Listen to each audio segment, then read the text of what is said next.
Voilà, avant toute chose, je demanderai à tout le monde de bien vouloir couper caméra et micro, s'il vous plaît. Et par rapport à ce format d'aujourd'hui, ne soyez pas étonnés de recevoir d'ici peu de temps via le chat un petit questionnaire par lequel vous allez pouvoir récupérer le diaporama qui va vous être diffusé ce matin, mais également de laisser vos coordonnées si toutefois vous désiriez nous contacter sur ce sujet ou tout autre sujet d'ailleurs. Donc, n'hésitez pas à répondre à ce petit formulaire qui va donc apparaître d'ici peu dans le chat. Voilà. Eh bien, écoutez, nous allons pouvoir commencer. Donc, bonjour à tous et bienvenue pour ce nouveau flash actu hebdomadaire du vendredi. Pour les habitués et fidèles qui retrouvent habituellement Liliane Coutantin, notre directrice opérationnelle, nous prenons exceptionnellement aujourd'hui la main en compagnie d'Anne Pinault pour vous présenter notre sujet du jour, à savoir les visites médicales du travail et les aménagements liés au Covid-19. Donc, avant toute chose, je vais d'abord me présenter. Je suis Frédérique Loury, manager expertise RH et sociale sur le site d'Angers. Je manage une équipe de chargés de mission RH et consultants RH en co-management avec Stéphanie Loison et nous avons peut-être eu l'occasion de pouvoir échanger donc sur la boîte Conseil RH. Voici pour ma partie. Anne, je te laisse le relais pour te présenter. Bonjour, merci Frédéric. Bonjour à toutes et à tous. Donc, je suis Anne Pinault, avocate en droit social au sein du cabinet Horatio basé sur Nantes. Mon domaine de prédilection est la santé et la sécurité au travail, domaine dans lequel j'interviens depuis maintenant une quinzaine d'années pour des groupes ou pour des petites entreprises,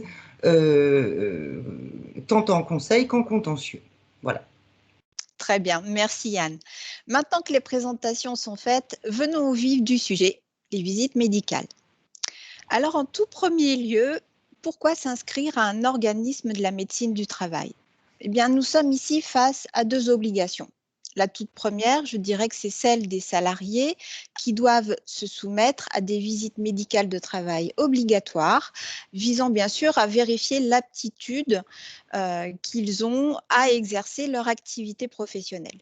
Et puis, nous avons aussi l'obligation des employeurs qui ont de leur côté donc cette obligation de veiller à l'état de santé, aussi bien physique que mental, de leurs salariés au poste qui leur a été alloué. Abordons maintenant la nécessité et la périodicité de ces visites. Alors bien sûr, avant toute chose, il y a la prise de poste. C'est ce qu'on appelle communément la visite d'information et de prévention initiale. En général, cette dernière est à réaliser dans les 3 mois suivant l'embauche, sauf spécificité de certains salariés, comme par exemple les travailleurs de nuit, ainsi que les salariés mineurs. Le renouvellement de cette visite d'information est à réaliser ensuite dans les 5 ans qui suivent la visite initiale. Nous avons ensuite les prises de poste à risque, comme par exemple les élagueurs ou les grutiers. On appelle communément cette visite la visite médicale d'aptitude. Cette dernière, par contre, est à réaliser avant l'embauche de ce salarié.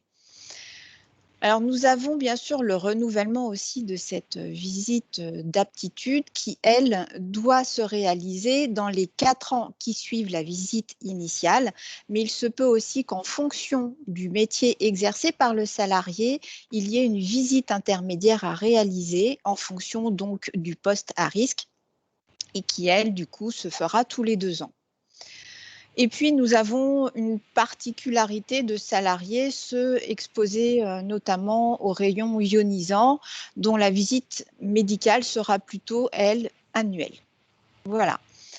Viennent ensuite les visites de reprise et de pré-reprise. Nous avons là une distinction entre les deux sujets. La visite de reprise, en général, a lieu après un arrêt maladie, un accident de travail ou un accident d'origine non professionnelle d'au moins 30 jours. Une maladie professionnelle, quelle que soit la durée de son arrêt, et puis un congé maternité. Alors, cette visite de reprise doit avoir lieu dans les 8 jours maximum de la reprise du poste du salarié, voire avant pour certaines catégories de salariés. Alors, je vais passer sur l'autre écran. Excusez-moi, parce que du coup, hop, voilà. Il faut que je fasse en même temps la partie logistique. Donc, je disais qu'il y a également une catégorie de salariés pour lesquels il va être nécessaire de prendre rendez-vous avec la médecine du travail avant la reprise de leur poste. Ces catégories sont les suivantes: les personnes présentant un handicap, les travailleurs mineurs, les titulaires d'une pension d'invalidité, les femmes enceintes venant d'accoucher ou qui allaitent, ou les travailleurs de nuit. Concernant la visite de pré-reprise, alors cette spécificité s'adresse plutôt aux arrêts de travail supérieurs à 3 mois. Et alors là, on est toujours sur le même principe. Alors bien sûr, je dirais que le médecin du travail, l'employeur, voire même le salarié, sont tout à fait à même de prendre rendez-vous par eux-mêmes à tout moment, s'ils estiment nécessaire, de pouvoir se connecter auprès de la médecine du travail. Alors, Anne, avec toutes les circonstances exceptionnelles que nous connaissons, malheureusement, à l'heure actuelle, depuis l'arrivée du coronavirus, peux-tu nous exposer les changements notoires en ce qui concerne la périodicité de ces visites? Bien sûr, Frédéric. Alors, en matière de visite médicale, le changement notoire a été la possibilité de reporter les visites médicales non indispensables. En effet, lors du premier confinement de mars 2020, toutes les visites médicales ont été stoppées. Face à ce constat, le législateur a donc instauré la possibilité de les reporter au terme d'une ordonnance du 1er avril 2020 et du décret du 8 avril 2020. À l'époque, et sauf avis contraire du médecin du travail, la plupart des visites médicales qui auraient dû avoir lieu entre le 12 mars et le 31 août 2020 ont pu être reportées jusqu'au 31 décembre 2020. Malheureusement, et compte tenu de la deuxième vague de l'épidémie, le gouvernement a pris de nouvelles mesures visant cette fois-ci à aménager les modalités d'exercice des missions de service de santé au travail d'une part et le report des visites médicales d'autre part. Ainsi, l'ordonnance du 2 décembre 2020 a adapté le rôle actif des services de santé au travail face à la lutte contre le coronavirus. À ce titre, les services de santé doivent donc appuyer les entreprises dans la mise en œuvre des mesures de prévention adéquates, prescrire le cas échéant les arrêts de travail aux salariés en cas de suspicion de contamination, délivrer aux salariés vulnérables le certificat médical permettant leur placement en activité partielle, participer aux actions de dépistage et de vaccination. En dernier lieu, cette ordonnance prolonge également la possibilité du report des visites médicales non indispensables. Elle prévoit ce report dont l'échéance intervient avant le 17 avril 2021. Par la suite, le décret du 22 janvier 2021 a fixé les modalités de ce report. Et enfin, une dernière ordonnance du 10 février 2021 est venue encore une fois prolonger le report des visites médicales. Elle prévoit cette fois-ci un report possible non pas avant le 17 avril, mais un report possible pour les visites médicales dont l'échéance intervient avant le 2 août 2021. D'accord, très bien. Mais écoute, merci beaucoup Anne pour ces précisions. Donc, si je résume un petit peu ce que tu viens de nous dire, sauf risque lié à l'état de santé du salarié ou du poste qu'il occupe, le médecin du travail a la possibilité et non l'obligation de reporter les visites d'information et de prévention liées à l'embauche, ainsi que la plupart des examens de suivi périodique. Mais a-t-on toutefois une notion de date pour ces dernières ou des exceptions à ce report? Oui, Frédéric, et tout à fait. En effet, comme tu le disais, le médecin du travail peut reporter au plus tard jusqu'à 1 an les visites soit parce qu'elles devaient intervenir avant le 2 août 2021, soit parce qu'elles avaient fait l'objet d'un report en raison du premier confinement. Ce sont des visites organisées au bénéfice des salariés en CDI, en CDD ou en intérim. Je souhaite ici apporter une petite précision concernant les modalités du report. Alors, d'abord, le délai d'une année, il se calcule à compter de la date initiale de la visite médicale qui a dû être reportée. Donc, concrètement, si une visite d'information et de prévention devait être organisée au plus tard pour le 15 mars 2021, donc avant cette échéance du 2 août 2021, le médecin peut décider de la reporter au maximum jusqu'au 15 mars 2022. En tout état de cause, c'est uniquement le médecin du travail qui doit informer du report, l'employeur et le salarié, en leur communiquant bien évidemment la date à laquelle la visite est reprogrammée. Si le médecin n'a pas les coordonnées du salarié, ce qui est assez rare, il invite cependant l'employeur à lui communiquer ces informations. Il existe aussi des exceptions à ce report. La première, c'est qu'il ne peut y avoir de report, comme tu le précisais tout à l'heure, Frédéric, lorsque le médecin du travail estime indispensable de tenir cette échéance initiale au regard des informations dont il dispose concernant l'état de santé, les risques liés à son poste de travail ou aux conditions de travail du salarié. Pour les visites d'information et de prévention liées à l'embauche, il n'y a pas de possibilité de report pour certaines catégories de salariés. Vous les retrouverez dans la slide, mais je vais vous les lister. Il s'agit des salariés handicapés, des salariés âgés de moins de 18 ans, les salariés qui déclarent être titulaires d'une pension d'invalidité, les femmes enceintes venant d'accoucher ou allaitantes, les travailleurs de nuit et dans un registre un petit peu plus particulier, les travailleurs exposés à des champs électromagnétiques dont les valeurs limites d'exposition sont supérieures à celles réglementairement posées, ou enfin les salariés exposés à des agents biologiques de groupe 2. Enfin, l'examen médical d'aptitude initiale prévu pour les salariés bénéficiant d'un suivi renforcé ne peut jamais être reporté. C'est l'examen initial qui ne peut pas être reporté. En revanche, le renouvellement et la visite intermédiaire peuvent l'être, sauf pour une exception, ce sont les salariés exposés à des rayons ionisants classés en catégorie A. S'agissant maintenant des visites de reprise et de pré-reprise, alors contrairement au premier confinement, dorénavant les visites de pré-reprise et de reprise doivent cette fois-ci être organisées dans le respect des délais réglementaires. Pour autant, face à la surcharge de travail des médecins du travail liée à cette crise sanitaire, le législateur permet à l'infirmier du service de santé au travail de procéder à ces visites. D'accord, ceci est parfaitement précis, Anne. Par contre, il y a un point qui m'interpelle et je pense que nos auditeurs sont aussi confrontés à cette particularité. C'est lorsque l'on prend contact avec la médecine du travail, on voit en effet intervenir le fait qu'un infirmier en santé au travail puisse intervenir sur ces visites de reprise ou de pré-reprise. Mais nous sommes bien d'accord que ce sera toujours le médecin du travail qui émettra dans tous les cas les avis d'inaptitude.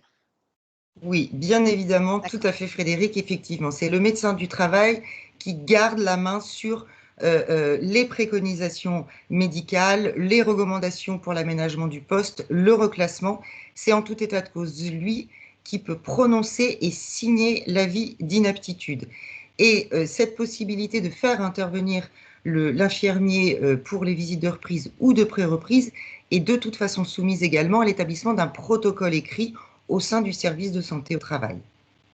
D'accord. Donc, ce qu'il faut retenir en fait pour ce type de visite médicale, c'est d'anticiper au maximum les prises de rendez-vous pour les reprises de travail, car il appartient à l'employeur de prendre les initiatives d'organiser ces visites.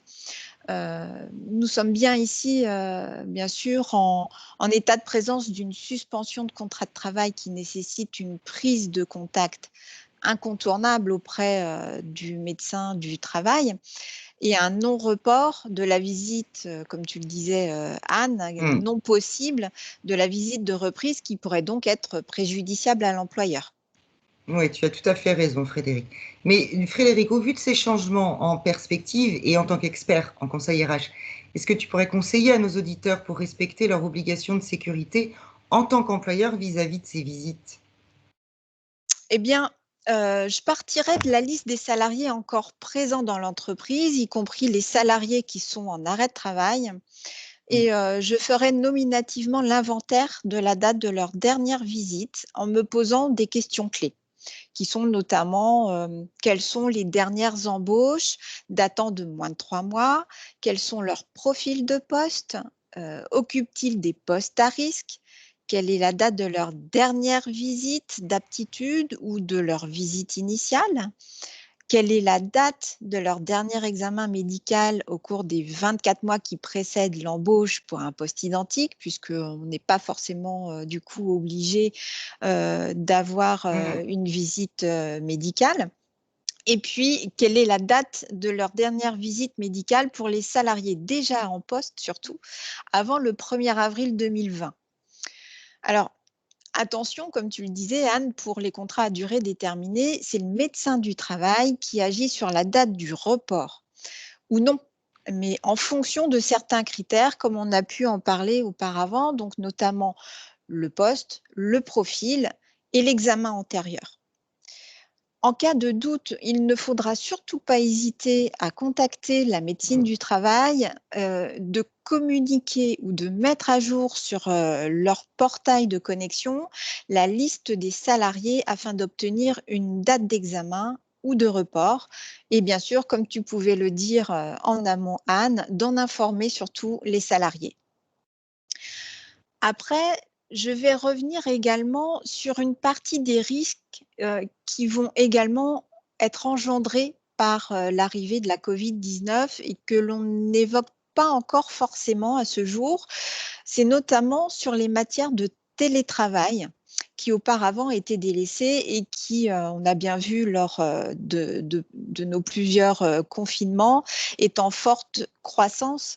Et dans les mois à venir, je ne m'étonnerais pas de voir arriver auprès des employeurs des arrêts pour des troubles musculo-squelettiques parce que l'ergonomie des postes de travail au sein de l'entreprise, qui reste une attention particulière de l'employeur et de la médecine du travail, eh bien, on ne se pose pas forcément la question des conditions de travail des télétravailleurs dans leur environnement personnel. Mais également, avec toutes ces phases de confinement et le moral qu'on peut estimer à l'heure actuelle de la population française, c'est également de voir apparaître des risques psychosociaux dus à l'isolement. Alors, des sujets qui, malheureusement, risquent de surgir, à mon avis, très prochainement. Je ne sais pas ce que tu en penses de ton côté, Anne. C'est déjà le cas. C'est déjà le cas. Oui, c'est déjà le cas sur certains dossiers. Nous avons déjà des demandes de maladies au titre d'une TMS à raison, malheureusement, d'un télétravail. Alors, effectivement, le télétravail aussi sur les risques psychosociaux, une attention particulière. Nous portons une attention particulière parce que on va le voir se développer et que le télétravail engendre aussi, outre l'isolement des personnes, un management différent. Et le management à distance n'est pas le même que le management en présentiel. Et donc, ça peut induire et ça peut avoir des conséquences sur la santé et la sécurité des travailleurs. Mais ce sont des sujets, à mon sens, d'importance qui mériteraient de faire un nouvel flash actu, peut-être un petit peu plus long cette fois-ci. Oui, tout à fait, j'en conviens. D'accord, très bien. Bah, écoutez, nous voici donc arrivés au terme de notre flash actu de la semaine. Sur le diaporama donc, qui vous est présenté, on vous a également récapitulé avec Anne toutes les visites pouvant être reportées ou non, d'ailleurs, en fonction des différentes catégories de salariés. Voilà, ça peut aussi vous permettre d'avoir un petit reminder de tout ce qui est obligatoire. voilà, tout On à peut fait, vite de se tout ce qui perdre est dans les visites obligatoire. médicales, ça c'est sûr. Oui, C'est clair, tout à fait. Très bien. Eh ben, écoutez, nous espérons toutefois avoir sollicité, un intérêt particulier chez vous sur cette thématique qui reste un domaine souvent délaissé, hein, on peut le dire. Je vais maintenant, prendre connaissance, si nous avons Des questions? des questions particulières. Donc n'hésitez pas à formuler vos questions, via le chat. Pour le moment, je n'en vois pas. Il faut le temps de rédiger. Oui, mais des fois, durant le cours, de notre intervention, C'est vrai. ça peut solliciter aussi des questions. Heu, donc je n'en vois pas. Non plus, ouais. D'accord, bah, écoute Claire, pas du tout. Anne. Anne, c'est mieux. Je pense que nous avons été tout à fait clairs, c'est dans cet ordre-là, concise et précise et écoutez, nous vous remercions en tout cas de votre écoute et de Pour votre votre attention. voilà et de votre fidélité et nous vous souhaitons à tous et à toutes une agréable journée et nous vous disons bien sûr à très bientôt. Au revoir, à bientôt. Bonne journée. Bonne journée.